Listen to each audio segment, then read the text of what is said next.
माता की जय। आज हम आपके लिए शीतला माता की कथा लेकर आए हैं। सीता माता को बांसुरी रूप में भी पूजा जाता है। शीतला माता को रोगनाशिनी देवी माना जाता है।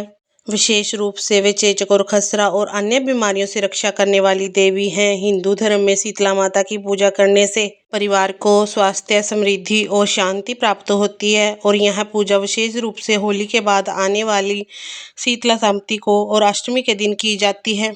शास्त्रों के अनुसार शीतला माता की उपासना से व्यक्ति रोग मुक्त रहता है और घर परिवार में सुख शांति बनी रहती है। माता के भक्तों का विश्वास है कि उनकी पूजा से महामारी और त्वचा संबंधी रोगों से सुरक्षा मिलती है। शीतलाष्टमी के दिन सबसे पहले सुबह जल्दी उठकर ठंडे पानी से नहाएं, फिर पूजा की थाली तैयार करें। थाली में एक रात पहले पकाया हुआ भोजन, जिसमें खीर, गुलगुले, दही, पूरी, रोटी, बाजरा और मीठे चावल बने हुए रखें। फिर आटे से बने हुए दीपक, रोली, मोली, वस्त्र या कलावा, हल्दी की मूठ माला भी जरूर रखें। ठंडे जल का लोटा लेकर जाएं। सिर ढककर पूजा करनी चाहिए। अब आप शीतला माता की पूजा जहाँ भी आपको यहाँ पर करने का रिवाज है या नियम है, बहुत सी जगहों पर शीतला माता का मंदिर होता है, वहीं पर जाकर पूजा करते हैं। कुछ जगह पर नीम के पेड़ के नीचे पूजा करते हैं, तो कुछ जगह होलिका दहन वाली जगह पर पूजा करते हैं। सबसे पहले शीतला माता को ठंडा जल अर्पित करें, हल्दी का तिलक लगाएं, उसके बाद सभी सामग्री अर्पित करें। गेहूं के दाने से धोक लगाकर क्षमा प्रार्थना करें।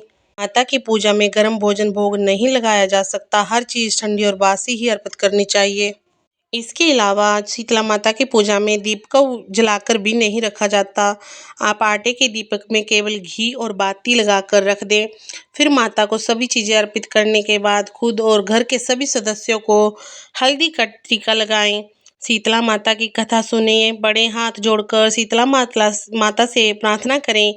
शीतला माता, आप हमारे द्वारा की गई पूजा स्वीकार कर लेना और शीली और ठंडी रहना।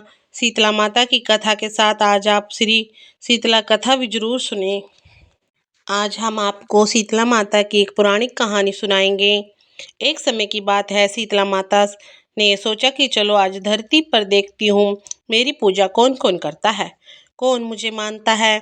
ऐसा सोचकर शीतला माता धरती पर राजस्थान के डूंगरी गांव में आई। माता शीतला गांव की गलियों में घूम रही थी। तभी एक मकान के ऊपर से किसी ने चावल का उबलता हुआ पानी नीचे फेंक दिया। वो पानी शीतला माता के ऊपर जा गिरा, जिससे माता के शरीर पर फफोले पड़ गए। सीता माता का पूरा शरीर जलने लगा। वो गांव में इधर उधर भटकने लगी और कहने लगी, अरे मैं जल गई, मेरा सारा शरीर जल रहा है, कोई मेरी मदद करो। लेकिन गांव में किसी ने भी माता की मदद नहीं करी।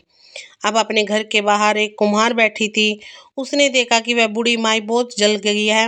उन्होंने पूरे शरीर पर फफोले पड़ गए हैं और वह अपने शरीर की तपन को सहन नहीं कर पा रही। तब वह कुम्हार बोली, माँ तुम यहाँ आकर बैठ जाओ, मैं तुम्हारे शरीर पर ठंडा पानी डालती हूँ। तब कुमारी ने उस माई पर एक गरवे से ठंडा ठंडा पानी डाला और बोली, माँ मेरे घर पे रात की बनी राबड़ी रखी है, तुम वह खा लो। जब उस बूढ़ी माई ने वो ठंडी राबड़ी और दही खाया तो उसके शरीर को ठंडक मिली। तब वह बोली, बेटी मेरे सिर में जुएं देख दो। जब कुमारी माता के सिर में जुएं देखने लगी तो उसने देखा कि उनके सिर पे पीछे भी एक आंख है, जिसे देखकर कुम्हारन डर गई और वहां से भागने लगी। तब वह बूढ़ी माई बोली, रुक बेटी, डर मत, मैं भूत प्रेत नहीं हूँ, मैं तो शीतला देवी हूँ। तब माता ने अपना असली रूप धारण कर लिया। माता के दर्शन कर कुम्हार रोने लगी। माता बोली, तू क्यों रो रही है? कुमारन बोली हाथ जोड़कर माता से, हे माता, मेरे घर में चारों तरफ दरिद्रता छाई हुई है, आपको कहाँ बिठाऊं? मेरे घर में ना कोई चौकी है और ना ही आसन। शीतला माता प्रसन्न होकर उस कुम्हार के घर के बाहर खड़े गधे पर बैठ गई और एक हाथ में झाड़ू और दूसरे हाथ में लिया लेकर उनके कुम्हार के घर की दरिद्रता को झाड़ दिया, भयंकर फेंक दिया और बोली, बेटी मैं तेरी सच्ची भक्ति से प्रसन्न हूँ, अब तुझे जो भी चाहिए मुझसे मांग ले। तो कुम्हार ने हाथ जोड़कर बोली, माता आप इस गांव में स्थित होकर रहिए। जिस प्रकार मेरे घर की दरिद्रता आपने दूर की है, वैसे ही जो व्यक्ति आपकी भक्ति करेगा फागुन मास की अष्टमी पर भक्ति भाव से आपकी पूजा करें। आप ठंडा जल और ठंडे भोजन का भोग लगाएं। उसके घर की दरिद्रता भी दूर करना।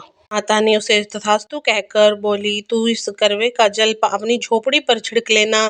कल सारे नगर में आग लगेगी लेकिन तेरी झोपड़ी नहीं जलेगी। ऐसा कहकर माता अंतर्ध्यान हो गई। कुमारन ने ऐसा ही किया। रात हुई तो सारी नगरी में आग लग गई पर कुमारन की झोपड़ी बच गई। यह देखकर नगर के राजा ने कुमारन को बुलाया और उससे पूछने लगे, कुमारन, सारे नगर में आग लगी लेकिन तेरी झोपड़ी कैसे बच गई? तब कुमारन ने राजा को सीता माता की कृपा की सारी बात बता दी और बोली, मुझ पर शीतला माता की कृपा हुई है।